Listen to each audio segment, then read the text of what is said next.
હે ગાઈસ, સ્વાગત છે તમારું મારી ચેનલ ભારતીય ફૂડ મેજિકમાં। આજે હું તમારા સાથે શેર કરવાની છું સિમ્પલ દાળ ચાવલની રેસિપી। અને આ દાળ છે એ દાળ ફ્રાય કરતાં થોડી અલગ બને છે, ટેસ્ટમાં પણ ખૂબ જ ટેસ્ટી બને છે।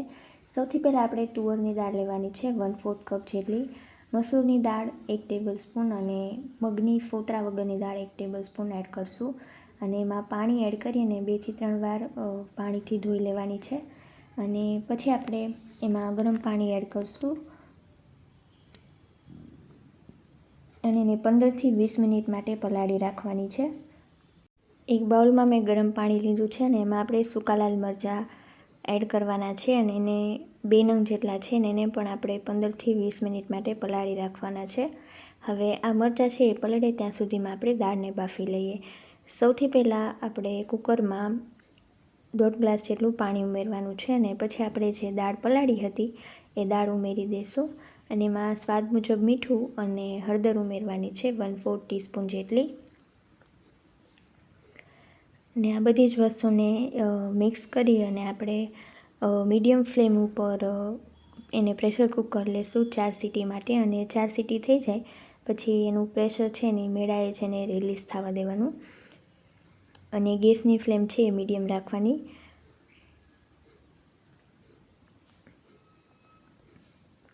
અને આ પ્રેશર કુક થઈ ગયું છે ને હવે આપણે જોઈ લઈએ। તમે જોઈ શકો છો કે આપણી દાળ છે એકદમ પરફેક્ટ બફાઈ ગઈ છે અને તમે આ રીતનું મેઝરમેન્ટ ફોલો કરશો એટલે એકદમ સરસ દાળની કન્સિસ્ટન્સી તમને મળશે। તમે જોઈ શકો છો કે એકદમ સરસ એવી દાળ બફાઈ ગઈ છે। હવે આપણે જે પલાળેલા મરચાં પલળવા રાખ્યા હતા એ મરચાંને આપણે મિક્સર જારમાં એડ કરી દઈશું અને 6 કળી જેટલું લસણ એડ કરવાનું છે અને એને આપણે ફાઇન પેસ્ટ તૈયાર કરી લેવાની છે। આ પેસ્ટ એડ કરવાથી જ દાળ છે એનો એકદમ સરસ ટેસ્ટી દાળ બને છે। હવે વઘાર કરવા માટે આપણે 1.5 ટેબલસ્પૂન જેટલું તેલ લેવાનું છે અને એમાં જીરું એડ કરશું આપણે 1/2 ટીસ્પૂન જેટલું અને જીરું છે ને એકદમ સરસ બ્રાઉન થવા દેવાનું અને એ બ્રાઉન થઈ જાય પછી આપણે એમાં સમારેલી ડુંગળી એડ કરશું અને મેં મીડિયમ સાઇઝની લીધી હતી અને પછી આપણે એમાં સમારેલા મરચાં એડ કરવાના છે અને 2 નંગ જેટલા લીધા હતા અને આ થોડા તીખા હતા। તમે તમારી ચોઈસ મુજબ મરચાં છે એ લઈ શકો, તમે મોળા લેવા હોય તો મોળા પણ લઈ શકો। અને હવે આપણે એને સાતળી લેવાનું છે અને એનો કલર ચેન્જ થાય ત્યાં સુધી એને સાતળવાનું છે। કલર ચેન્જ થઈ જાય પછી આપણે એમાં મસાલા એડ કરશું। એમાં હળદર ઉમેરવાની છે 1/4 ટીસ્પૂન જેટલી, લાલ મરચું પાવડર ઉમેરશું 1/2 ટીસ્પૂન જેટલું અને ધાણા જીરું ઉમેરવાનું છે અને એ પણ 1/2 ટીસ્પૂન જેટલું ઉમેરવાનું છે અને પછી આપણે એમાં સમારેલા ટમેટાં એડ કરશું અને ટમેટાં એડ કર્યા પછી આપણે એને સાતળી લેવાની છે સરસ, એટલે આ ટમેટાં છે એકદમ એની જે કચાશ છે એ દૂર થઈ જાય અને આ સતળાઈ જાય પછી આપણે લસણ અને મરચાંની પેસ્ટ વાટી હતી એ પેસ્ટ એડ કરી દઈશું અને એને પણ આપણે સાતળી લેવાની છે એટલે જે લસણ છે એની કચાશ દૂર થઈ જાય અને એની સરસ ફ્લેવર છે એ મસાલામાં આવી જાય અને એને પણ આપણે સરસ રીતે મિક્સ કરી લેવાની છે।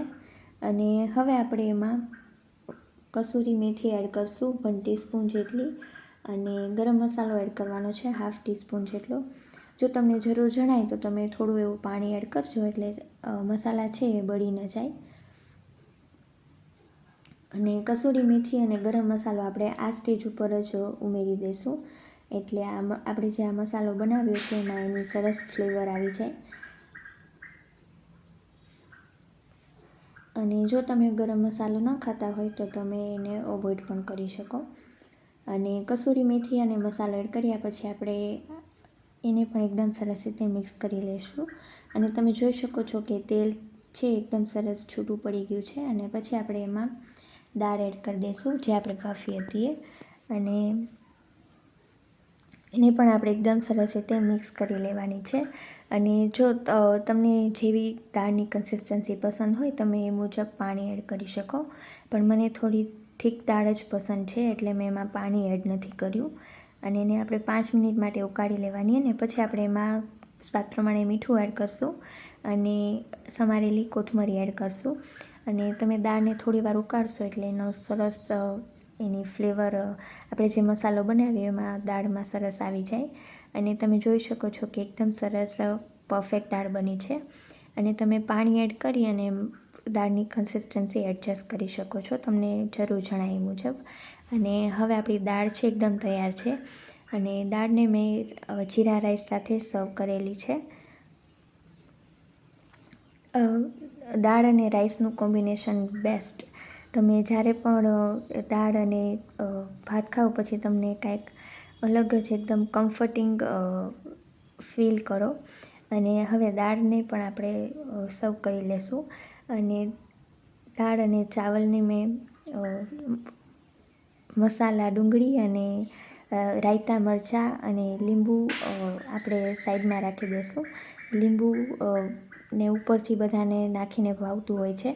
અને એકદમ બેસ્ટ દાળ ચાવલ તૈયાર થાય છે. અને મારા ઘરે તો બધાને ખૂબ જ પસંદ આવ્યા હતા. તો તમે પણ ઘરે આ રેસીપી જરૂરથી ટ્રાય કરજો અને તમારા રિવ્યૂઝ મને કમેન્ટ બોક્સમાં જરૂરથી જણાવજો. અને મારા વિડીયોને લાઈક કરજો, શેર કરજો. અને જો હજુ ચેનલને સબસ્ક્રાઈબ ન કરી હોય તો જરૂરથી કરી લેજો, જેથી તમને મારા વિડીયોની નોટિફિકેશન સૌથી પહેલાં મળી જાય. Thank you so much.